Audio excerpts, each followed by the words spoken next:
श्रीशैलेशदयापात्रं धीभक्त्यादिगुणार्णवम्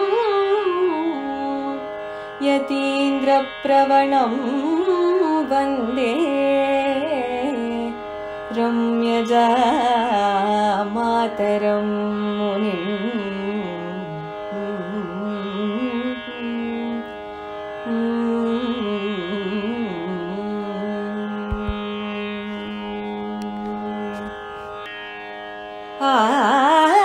ஆத்வச்சனபூடணத்தின்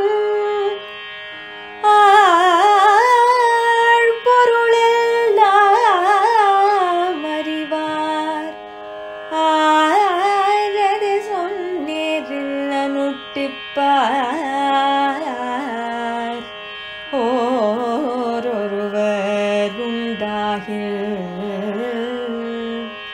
அத்தனை காணுள்ளமே எல்லார்க்கும் அண்டாததன்றோவது.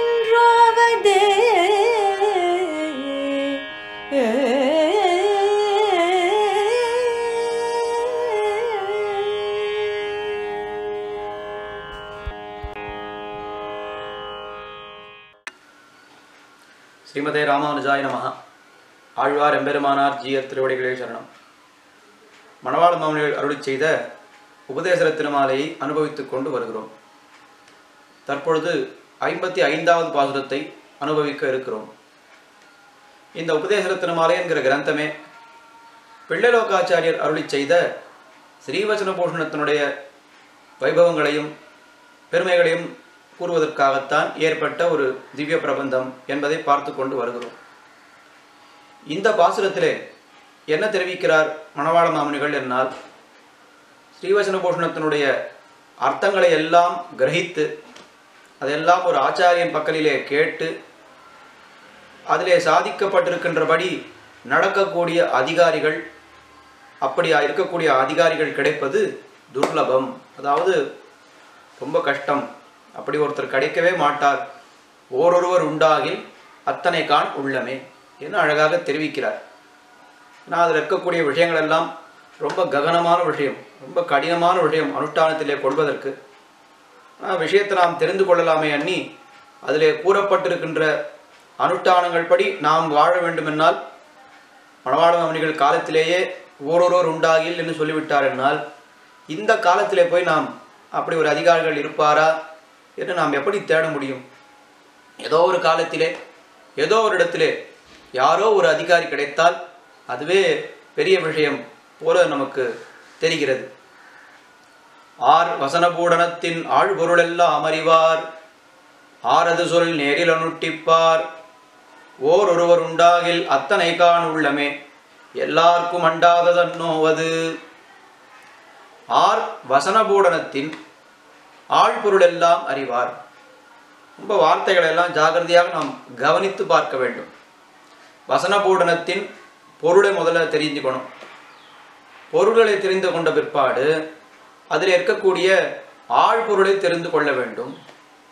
முதல்ல ஸ்ரீவச்சன பூஷணத்தினுடைய மூல கிரந்தத்தை மனப்பாடம் பண்ணி அதை நாம் தெரிந்து கொள்வதே ரொம்ப கஷ்டம். அதை பண்ணி முடித்த பிற்பாடு அதில் இருக்கக்கூடிய அர்த்தங்களை எல்லாம் நாம் கிரகித்து கொண்டு என்னன்னு அதெல்லாம் தெளிவாக நாம் சந்தேகம் இல்லாமல் அதையெல்லாம் புரிந்து கொள்ள வேண்டும். அது 2வது படி. 3வது படி என்னன்னா, ஆழ்பொருள் எல்லாம் அறிவார்.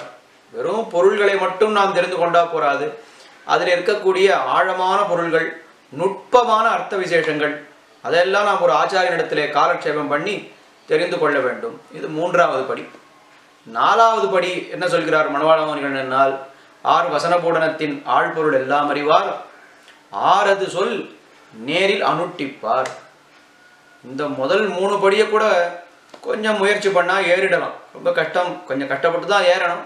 ஆனால் ரொம்ப கஷ்டப்பட்டால் அதுக்குன்னு பரிசிரமப்பட்டு உட்கார்ந்துட்டு நான் படித்தே தீருவேன்னு ஒரு உறுதியோடு நாம் இருந்தால் அந்த முதல் 3 படிகளை நாம் ஏறிவிடலாம். ஆனால் அவர் சொல்லியிருக்கக்கூடிய அந்த 4வது படி, ஆரது சொல் நேருள் அனுட்டிப்பார். அதில் இருக்கக்கூடிய அர்த்த விசேஷங்களை எல்லாம் அனுட்டிப்பதற்கு யார் இருப்பா? அவரே என்ன சொல்லிட்டார், 600 வருஷங்களுக்கு முன்னாடி ஓர் ஒருவர் உண்டாகில், ஒருவர் உண்டாகில்னு சொல்லாமல் ஒருவர் உண்டாகில் என்ன சொன்னா என்ன அர்த்தம்? எங்கேயோ ஏதோ ஒரு இடத்திலே ஏதோ ஒரு காலத்திலே ஏதோ ஒரு அதிகாரி கிடைப்பாரே, அல்லது நிறைய பேர் இதுக்கெல்லாம் அதிகாரிகள் கிடைக்க மாட்டார்கள். அப்படின்னா கிடைக்க மாட்டார்னா அது சுவாமி நம்ம படிக்காமையே விட்டுடலாமா? அதான் கிடைக்க மாட்டார்னு அவரே சொல்லிட்டாரு. இல்லை இல்லை, அதை நாம் படித்து தான் தீர வேண்டும். ஆனால் என்ன நம்மால் முடிந்த அளவுக்கு என்ன பண்ணலாம்னு கேட்டால், ஏதோ 1-2 சுலபமான அனுஷ்டானங்களும் அதில் சொல்லியிருக்கிறது, அதையெல்லாம் அனுஷ்டித்து காட்டலாம். ஆனால் அதில் இருக்கக்கூடிய கட்டமான விஷயங்கள் அனுஷ்டானங்கள் அது நம்மால் அனுஷ்டிக்க முடியாவிட்டாலையும் நம்ம என்ன பண்ணலாம்னா நம்முடைய மனசாலே ஆஹா இவ்வளோ கட்டமான விஷயங்கள்லாம் சொல்லியிருக்காரே பிள்ளலோகாச்சாரியர், இதை நம்மால் அனுஷ்டிக்க முடியவில்லையே என்று அனுதாபப்படணும். இந்த அனுதாபப்பட்டாலே அது கொஞ்சம் கொஞ்சமாக நம்மை மூட்டி என்ன பண்ணணும்னா நம்மையும் அந்த அனுஷ்டானங்களை எல்லாம் அனுஷ்டிக்கும்படி அது ஆக்கிவிடும் என்று பெரியவர்கள் காட்டியிருக்கிறார்கள். ஆறது சொல் நேருள் அனுஷ்டிப்பார் ஒருவர் உண்டாகில் அத்தனை கான் உள்ளமே எல்லாருக்கும் அண்டாதது அன்னோவது. எல்லாரும்னா அதுக்கு அதிகாரிகளாக கிடைக்க மாட்டார்கள். இப்போ திருவாய்மொழி கற்றுக்கணும் அப்படின்னு சொன்னால் எத்தனை பேர் வருவா? ஒரு 10 பேர் 100 பேர் வருவா.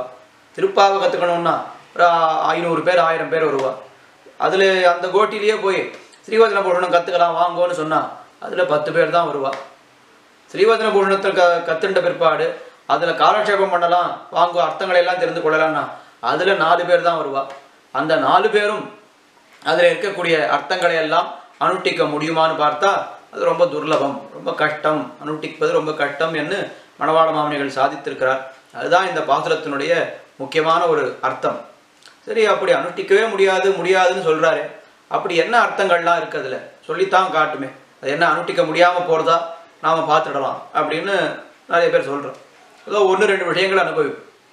ஒரு ஆச்சாரியன் ஒரு சிஷ்யன் இருக்கிறாருன்னு வச்சுப்போம். என்ன சொல்லியிருக்கு ஸ்ரீவச்சன பூஷணத்துலன்னு கேட்டால், சிஷ்யன் என்ன பண்ணணும்னு கேட்டால் தன்னுடைய சொத்தை கொண்டு போய் மொத்தத்தையும் அதாவது அவருடைய பூர்த்தியாக மொத்த சொத்தையும் கொண்டு போய் ஆச்சாரியனிடத்துல சமர்ப்பித்து விட வேண்டும் அப்படின்னு சொல்லியிருக்கு. சொன்னால் முதல்ல இது சொன்னாலே எந்த சிஷ்யனும் ஆச்சாரியனிடத்திலே போக மாட்டான். அதான் அதே சமயத்தில் ஆச்சாரியனிடத்துக்கு என்ன சொல்லியிருக்குன்னு கேட்டால், சிஷ்யன் எது கொடுத்தாலும் அதை ஸ்வீகரித்து கொள்ளக்கூடாது, அதை வாங்கி கொள்ளக்கூடாது. ஆஹா இன்னைக்கு இதை கொண்டு வந்தியா கொண்டு வான்னு சொல்லி கொடுக்கக்கூடாது. என்ன பண்ணணும்? அதை அப்படியே அனுகிரகம் பண்ணிட்டு இது ஒன்றா இருந்தா என்ன எழுதா இருந்தா என்ன நீ ஏன் வச்சுக்கோ அப்படின்னு சொல்லணும். இவன் கொடுக்க கடவன் அல்லன், இவன் கொள்ள கடவன் அல்லன் அப்படின்னு எல்லாம் அதில் சாதித்திருக்கிறார் பிள்ளலோகாச்சாரியர். இந்த மாதிரி நிறைய விஷயங்கள். இன்னும் என்ன சொன்னார்? நம்ம இடத்துல யாராவது ஒருத்தர் அபச்சாரப்பட்டு விட்டார், நம்ம யாராவது வைது விட்டார் என்று சொன்னால் அவரிடத்துல நாம் எப்படி இருக்கணும்னா குத்தம் செய்தவர்கள் பக்கல் பொறையும் கிருபையும் சிரிப்பும் உகப்பும் உபகார ஸ்மிருதியும் நடக்க வேண்டும். யார் இடத்துல? நமக்கு உதவி பண்ண இடத்துல இல்லை. நமக்கு யாராவது கெட்டது பண்ணாலோ நம்ம யாராவது வைது விட்டாலோ அபச்சாரப்பட்டாலோ அவர்களிடத்துல நாம் எப்படி இருக்கணும்னா முதல்ல பொறுமை இருக்கணும், அதுக்கு மேலே கிருபை இருக்கணும், அதுக்கு மேலே சிரிப்பு அவரை பார்த்து சிரித்து இருக்கணும், அதுக்கு மேலே உகப்பு அவரை பார்த்து சந்தோஷப்படணும், அதுக்கு மேலே உபகார ஸ்மிருதி ஆஹா எனக்கு இவ்வளவு பெரிய உதவியை பண்ணாரேன்னு நாம் இருக்கணுமா. அதெல்லாம் என்ன அப்படின்றது நம்ம பிள்ளலோகாச்சாரியர் அருளி செய்த ஸ்ரீவச்சன பூஷணத்தினுடைய அர்த்தங்களை பார்த்தால் ஏன் பொறை இருக்க வேண்டும், ஏன் சிரிப்பு இருக்க வேண்டும், ஏன் உகப்பு இருக்க வேண்டும் எல்லாம் அங்கே மணவாள மாமுனிகள் ரொம்ப அழகாக வியாக்கியானத்திலே காட்டுகிறார். ஆனால் இப்படி ஒரு அனுஷ்டானம் நம்மால் இருக்க முடியுமா? இதுதான் நாம் முன்னவே அனுபவித்தோமே. நம்பிள்ளை லோகாச்சாரியர் அவருடைய அனுஷ்டானம் அவர் என்ன பண்ணார்? அவரிடத்திலே குத்தம் செய்தவர் கந்தாடை தோழப்பர் என்கிற ஆச்சாரியர். அவரிடத்திலே இவர் கோபப்படாமல் என்ன பண்ணார்? உபகார ஸ்மிருதி குத்தம் செய்தவர்கள் பக்கல் முதல்ல பொறுமையா இருந்தார், அதுக்கு மேலே கிருபையோடு இருந்தார், அதற்கு மேலே சிரித்து கொண்டிருந்தார், அதற்கு மேலே உகந்து கொண்டிருந்தார், உகப்போடு இருந்தார், அதற்கு மேலே உபகார ஸ்மிருதியோடு நடந்து நானே தான் ஆயிடுகான்னு போய் அவருடைய திருவடிகளிலே விழுந்தார்னு சொல்றோமே. இப்படிப்பட்ட அனுஷ்டானம் எல்லாம் நிச்சயமா ஓரொருவர் உண்டாகில் அத்தனை கான் உள்ளமே. யாரோ ஒருத்தருக்கு தான் இந்த மாதிரி அனுஷ்டானம் வரும், எல்லாருக்கும் வராது என்று அந்த ஸ்ரீவச்சன பூஷணத்தினுடைய அர்த்தங்களை அனுஷ்டிக்கக்கூடிய அதிகாரிகள், அப்படிப்பட்ட அதிகாரிகள் கிடைப்பது மிகவும் துர்லபமான விஷயம் என்று இந்த பாசுரத்திலே தெரிவிக்கிறார் மணவாள மாமுனிகள். ஆழ்வார் எம்பெருமானார் ஜீயர் திருவடிகளே சரணம்.